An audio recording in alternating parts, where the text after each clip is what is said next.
Magandang umaga, ngayon po ay araw ng Martes, December 26, 2023. Update po muli sa lagay ng panahon. Ayon sa Pag-asa, Northeast Monsoon ang nakakaapekto sa Luzon, habang easterlies nakakaapekto sa eastern section ng Visayas at Mindanao. Wala namang bagyo o low pressure area na minomonitor sa loob ng PAR na maaaring makaapekto sa ating bansa. Samantala, may gale warnings na nakataas ngayon sa Batanes, Cagayan, kasama na ang Babuyan Islands, Isabela, Aurora, Ilocos Norte, Ilocos Sur, La Union, Pangasinan at Kalayaan Islands, na kung saan delikado pong pumalaot, lalo na ang ating mga kababayang mangingisda at may maliliit na sasakyang pandagat.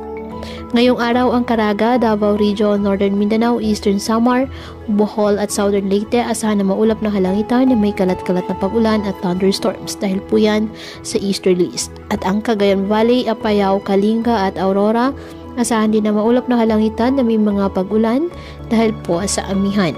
Ang Palawan, nalalabing bahagi ng Visayas at nalalabing bahagi ng Mindanao, asahan ng bahagyang maulap hanggang sa maulap na halangitan with isolated rain, showers or thunderstorms dahil sa easterlies at localized thunderstorms. At ang Metro Manila at nalalabing bahagi ng Luzon, bahagyang maulap hanggang sa maulap na halangitan with isolated light rains dahil pa rin po sa amihan. Kaya patuloy pa rin na pinapayuhan natin mga kababayan na maging maingat at maging alerto sa mga posibleng pagbaha at pag-uho ng lupa at ugaliin na magdala palagi ng payong o kahit anong panangga sa ulan sa tuwing lalabas ng ating mga tahanan.